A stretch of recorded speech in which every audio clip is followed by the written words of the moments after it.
இது free bus விட்டு தான் எங்களை ஏற்ற மாட்டேக்காங்க, இறக்க மாட்டேக்காங்க. பஸ் ஸ்டாண்டு உள்ள புறம் காற்று தான் நாங்கள் கிடக்கோம். எப்போவுமே அப்படி தான். நாங்கள் வந்து வீட்டு வேலை தான் பார்த்து சாப்பிடுவோம். அதுக்குமே எங்களுக்கு பஸ் கிடைக்க மாட்டேங்குது. என்ன பண்ண? எல்லா வசதி எந்த வசதி இருக்குன்னு தெரியாது. பஸ் ஓட மாட்டேங்குது. எங்களெல்லாம் ஒரு நாள் வந்து பார்த்ததில்ல. எம்எல்ஏவும் வந்ததில்ல, ஒரு பிரசண்டு அவங்கெல்லாம் வந்ததும் கிடையாது. தண்ணி வரும், 4 நாளைக்கு ஒருக்க வரும். ஆலங்குளம் தொகுதி மலையார்பட்டி கிராமம். தண்ணி வசதி, தார் ரோடு வசதி எல்லாமே நல்லா செஞ்சு கொடுத்துருக்காங்க. ஒரு பிரச்சனையும் இல்லை. அவங்களுக்கே தான் நாங்கள் ஓட்டு போடுவோம். ஒன்றும் எல்லாமே நல்லா தான் இருக்கு, நல்லா பண்ணி கொடுத்துருக்காங்க. ஆமாம், பார்க்குறாங்க. குறைகள்லாம் கேட்குறேன். எந்த கட்சிக்காரனும் செய்ய முறை இல்லை. அதான் ஆளுங்கட்சிக்காரன் செய்த கடையில் இந்த கட்சிக்காரன் செய்ய, எதிர்கட்சிக்காரன் செய்யல. எங்க பார்க்காரு? பார்க்காரு அண்ணாச்சி கூட்ட வசதியா இருந்தா பார்க்காரு. என்ன மாதிரி ஏழைப்பட்டவனுக்கு பார்க்க மாட்டாரு. இந்த தொகுதியோட எம்எல்ஏவோட தன்மை எப்படின்னு கேட்டிங்கன்னா, நம்மளை கூப்பிட்ட குரலுக்கு ஓடோடி வரக்கூடிய ஒரு எம்எல்ஏ. நமக்கு அவர் ஒரு நண்பர் மாதிரி, கண்டிப்பாக நம்மளோட தோழர் மாதிரி தான் அவர். கண்டிப்பாக எதனாலும் சரி நம்ம உடனடியாக வந்து அவரை நம்ம சந்திக்கலாம்.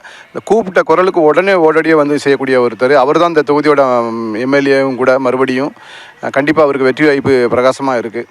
அடிப்படை வசதியெலாம் கண்டிப்பாக அவர் வீட்டில் நல்லா இந்த ஏரியாவில் பண்ணிக்கிட்டு இருக்காரு. கனிம வளங்கள் பயங்கரமாக போய்கிட்டு இருக்கு. அது தடுத்தா ரொம்ப மக்களுக்கு ரொம்ப பிரயோஜனமாக இருக்கும். இயற்கை வளம் ரொம்ப பாதுகாக்கிறதுக்கு ரொம்ப உதவியாக இருக்கும். பார்த்திங்கன்னா இப்போ கடந்த 5 வருஷத்தில் பயங்கரமாக போய்கிட்டு இருக்கு. அந்த புதிய மலையே இல்லாத அளவுக்கு போய்கிட்டு இருக்கு. அதை முக்கியமாக கவனம் செலுத்தி அதை முயற்சி பண்ணி இது பண்ணணும்னு கேட்டுக்கொள்கிறோம். என்ன எங்களுக்கு என்ன ஒரு பிரச்சனைன்னு முதல்ல என்ன பிரச்சனைன்னு முதல்ல வந்து என்ன முன்னாள் என்னென்னு கேட்காரு. அடுத்தாப்புல இந்த கனிம வளம் போராட்டங்கள்லாம் நல்ல முக்கிய தடுக்க நல்லா சப்போர்ட் பண்ணியிருக்காரு. அடுத்தாப்புல புதுசாக அந்த தொழில் தொடங்குவதற்கு நல்லா சப்போர்ட் பண்ணியிருக்காங்க. அடுத்தாப்புல அந்த கல்வி வளர்ச்சி படிக்க முடியாத பையங்களுக்கு அடுத்த பொண்ணுங்களுக்கெல்லாம் நல்லா சப்போர்ட் பண்ணியிருக்காங்க.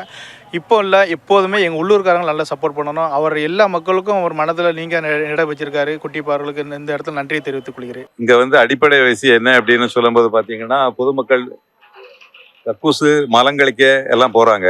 அந்த போகக்கூடிய இடத்துல வந்து ப்ராப்பராக வந்து அந்த இடங்களில் வந்து கதவுகள் கிடையாது. செங்கோட்டையில் தண்ணி வருது பார்த்தீங்கன்னா 10 நாளைக்கு ஒரு தடவை தான் தண்ணி வருது. இந்த மாதிரி சொல்லிக்கிட்டே போகலாம், நிறைய விஷயங்கள் இருக்குது. எங்கள் ஏரியாவுக்கு அவர் தேர்தலுக்கு முன்னாடி என்னென்ன சொன்னாரோ அந்த இதெல்லாம் கரெக்டாக எல்லாம் செஞ்சுருக்காரு. இன்னொன்று, அவர் அடிக்கடி ஊருக்கு எதுவும் பிரச்சனை எதுனாலும் சரி உடனே சொன்னால் இந்த இதுக்கு வந்துடுவார். ஒரு பெரிய ஃபங்க்ஷன் யார் வச்சுனாலும் சரி, ஏழ்மை வீட்டு ஃபங்க்ஷன் சொன்னாலும் சரி, அதுக்கெல்லாம் உடனே ஃபோன் பண்ணால் வந்துடுவார். வந்து நல்லபடியாக இந்த அவர் கட்சியோ ஜாதியோ மதமோ எதுவுமே பார்க்காம எல்லாருக்கும் நல்லது பண்ணாங்க.